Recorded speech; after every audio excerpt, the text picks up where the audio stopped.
آج کل پاکستانی سیاست میں سب سے بڑا ایشو یہ ہے کہ سپریم کورٹ کیا فیصلہ کرے گی. کوئی بھی معاملہ آ جائے, کوئی بڑا سیاسی معاملہ آ جائے, تو بجائے یہ کہ وہاں تصفیہ ہو جائے اور معاملات سنبھالے جائیں, کوئی آگ کے اوپر پانی ڈالے اور معاملات بہتری کی طرف پاکستان کے چلے جائیں, سپریم کورٹ اس میں ایک فریق کی طور پر, نہ جانے کیوں خاص طور پر پی ڈی ایم کو یہ ضرور نظر آتی ہے کہ یہ ایک فریق بن چکی ہے. 63A کا فیصلہ ہو تو اس میں بہت زیادہ تنازع سامنے آیا, اور ایک جج صاحب نے تو یہ کہہ دیا کہ it amounts to rewriting of the constitution. باقی الیکشن کا معاملہ آیا تو الیکشن نے تو آج ریویو بھی داخل کر دیا, جس میں انہوں نے کہا کہ الیکشن کا شیڈیول ایٹ لیسٹ دینا آپ کی ذمہ داری میں شامل نہیں تھا. یہ الیکشن کمیشن آف پاکستان کا کام ہے, اور کچھ ایسے ہی لہجہ پی ڈی ایم کے اندر موجود لوگوں کا بھی تھا. لیکن پی ڈی ایم کی جماعتوں نے جو پارلیمنٹ کے اندر اس وقت پوزیشن اختیار کی ہے وہ بہت اگریسو ہے. وہ چیلنج کر رہے ہیں سپریم کورٹ کو. وہ کہتے ہیں کہ 4-3 کا فیصلہ تو ہم مانیں گے, 3-2 کا فیصلہ ہم نہیں مانتے. نیا جو قانون بنایا گیا اس کو پارلیمنٹ کو انفورس ہونے سے پہلے, اس کے اوپر عمل درآمد ہونے سے پہلے ہی سپریم کورٹ نے اس کو روک دیا اینٹیسپیٹری ایکشن کے نتیجے میں. تو پارلیمنٹ کو لگتا ہے کہ یہ سپریم کورٹ نے اپنے دائرہ کار سے تجاوز کیا. پارلیمنٹ کی پروسیڈنگ مانگی گئی تو اس کے اوپر بھی سپریم کورٹ نے جو حکم جاری کیا, پارلیمنٹ سے اس کے اوپر ریئیکشن آیا. خواجہ آصف نے دھواں دار تقریریں کی ہیں. تو کیا آئندہ آنے والے دن اسی تناؤ کے ساتھ ہم آگے بڑھیں گے, یا وہ جو ایک ڈائیلاگ کا سیاسی معاملہ شروع ہوا ہے اس سے کوئی حل نکلے گا؟ آج کے پروگرام میں ان تمام سوالوں کا جواب دینے کے لیے ہمارے ساتھ مہمان شخصیت ہیں رانا ثناء اللہ خان, وفاقی وزیر داخلہ. رانا صاحب بہت شکریہ, آپ ہمارے ساتھ شامل ہو رہے ہیں. جو پچھلے 2-3 روز سے پارلیمنٹ کے اندر سے تقریریں سامنے آ رہی ہیں, لب و لہجہ ظاہر کرتا ہے کہ آپ اگریسو موڈ میں, کیوں؟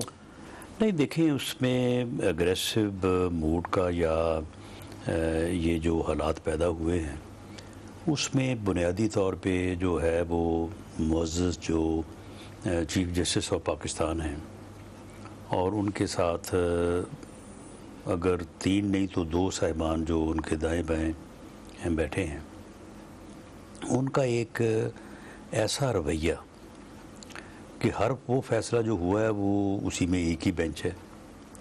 پھر دوسرا یہ ہے کہ 9 ممبر بینچ سے شروع ہوا, کم ہوتے ہوتے جو ہے وہ پھر 3-2 پہ آ گیا.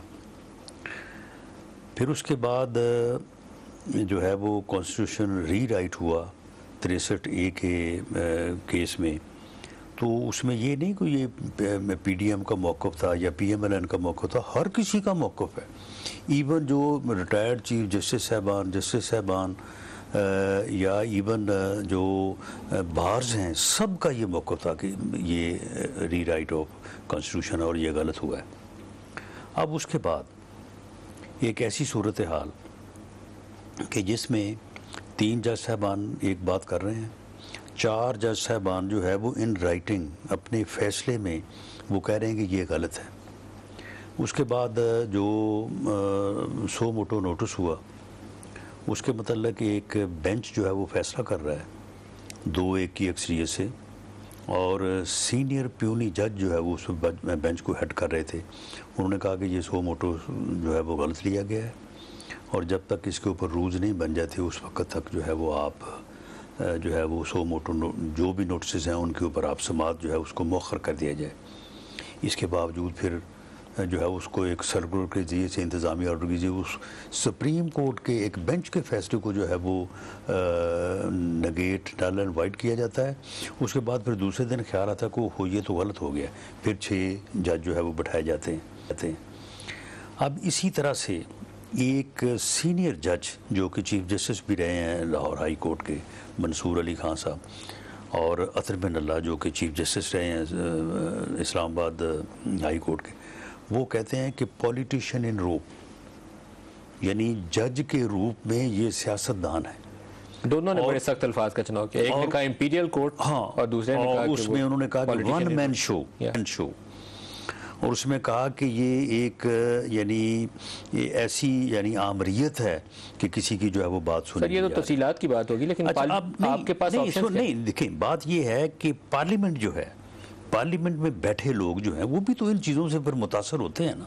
جب ان چیزوں سے متاثر ہونے کے بعد پھر بھی تمام سیاسی جماعتوں نے, پارلیمنٹیرینز کی جتنی بھی نمائندگی ہے پارلیمنٹ میں, ان کی تمام جماعتوں نے جا کے کہا کہ جناب یہ اتنا کچھ ہو گیا ہے, یہ 8-7 کی جو تقسیم ہے مہربانی کریں فل بینچ بٹھا دیں, اور فل کورٹ بینچ جو ہے جو فیصلہ کر دے ہم تسلیم کریں گے.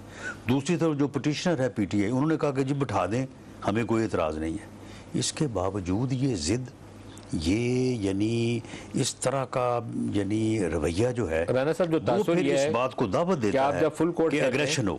آپ کی جو فل کورٹ کی صدا ہے وہ ہے مائنس جسٹس نقوی اور مائنس جسٹس اعجاز الحسن.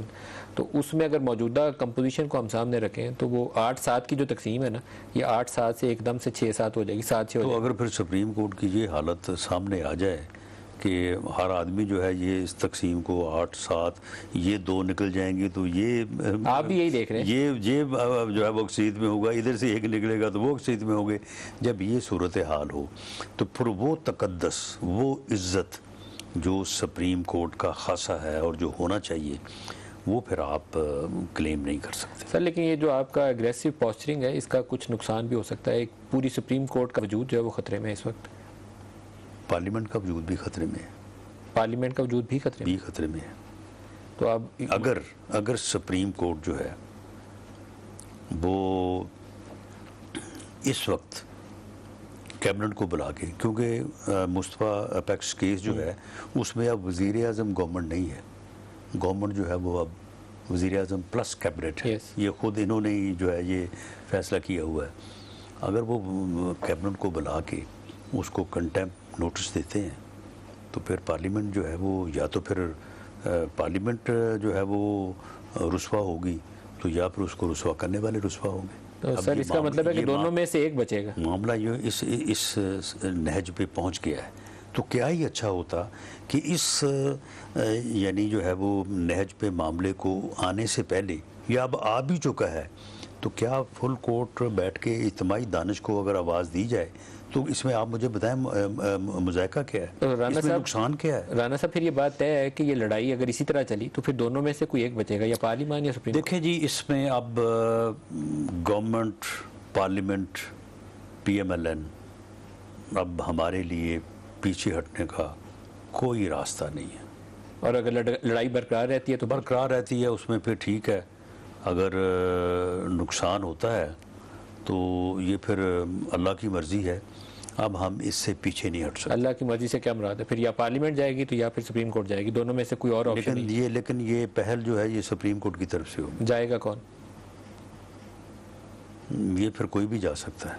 سپریم کورٹ بھی جا سکتی ہے اور آپ بھی جا سکتے. لیکن یہ وار جو ہے یہ سپریم کورٹ کی طرف سے ہوگا. تو آپ جو اب بھی وار کی کوشش کر رہے ہیں، نوٹس جو ہے وہ سپریم کورٹ جاری کرے گا. اب کریں گے. کوئی فیصلہ جو ہے وہ سپریم کورٹ کی طرف سے ہوگا. یہاں اسلام آباد میں وہ فیصلہ جو ہے یا وہ امپلیمنٹ ہو جائے گا تو پارلیمنٹ جو ہے وہ یا گورنمنٹ کا نقصان ہوگا، اور اگر وہ امپلیمنٹ نہ ہوا تو پھر سجاد علی شاہ کی طرز کے اوپر پھر جاؤ ان کو گھر جانا پڑے گا. آپ کو لگتا ہے کہ وہ سجاد علی شاہ والا 97 کا ماڈل ابھی دہرایا جا سکتا ہے؟ بہرحال جب کسی کا وجود جو ہے وہ ختم ہونے پہ آئے تو ہر کوئی کوشش تو کرتا ہے کہ اس کا وجود برقرار ہے. ہم اپنی کوشش تو پوری کریں گے. اس کا مطلب ہے یہ بقا کی جنگ میں کوئی بھی وار ہو سکتا ہے. دیکھیں جی، بقا کی جنگ تو پھر ہر کوئی لڑتا بھی ہے اور ہر کسی کو لڑنے کا حق بھی پہنچتا ہے. اسلام آباد میں چھ میں گوئیاں تھیں کہ شہباز شریف کے ساتھ 3-4 جو سینئر وزراء ہیں ان کو کنٹیمپٹ کا نوٹس ہو سکتا ہے. اس میں رانا ثناء اللہ ہیں، اسحاق ڈار ہیں، خواجہ آصف ہیں. تو یہ یہاں ہے، یہ چل رہی ہے کہ یہ 4-5 لوگ ساتھ طلب ہوں گے. نہیں، اس وقت تو یہ ہے کہ وہ اگر پوری کیبنٹ کو بھی طلب کرنا چاہیں تو پوری کیبنٹ میں سے بھی ایک ممبر بھی نہیں ہوگا جو پیچھے رہے گا. اس میں بنیادی ذمہ داری وہ 3-4 کے اوپر. بلکہ دیکھیں کوئی اپنا جو ہے نا وہ حادثہ جو ہے نا کوئی بھی جو ہے وہ فل فور نہیں ہوتا. اس کے پیچھے وجوہات پتہ نہیں کب سے ہو رہی ہوتی ہیں. یہ جب سے وزراء اعظم کو پھانسی کی سزائیں، نااہلی کی سزائیں، اور سپریم کورٹ کی طرف سے جو ہے وہ ڈکٹیٹر 52 آئین میں ان کو امینڈمنٹ کرنے کا اختیار، یہ ساری چیزیں جسٹس منیر سے لے کے آج تک یہ اکٹھی ہوتی جو ہے نا، وہ جیسے کہتے ہیں نا کہ بستی بسانا آسان نہیں، یہ بستے بستی ہے. تو اب یہ معاملہ جو ہے نا یہ جڑ گیا ہے. اب اس میں پارلیمنٹ جو ہے وہ اب اس نہج پہ یہ معاملہ آ گیا ہے کہ یا تو یہاں پہ کوئی راستہ نکلے گا، اور اگر راستہ نکلے گا تو وہ ون پوزیشن ہوگی دونوں سائڈز کے لیے اور اس ملک کے لیے بھی. لیکن اگر تصادم ہوتا ہے تو اس میں پھر تباہی ہے.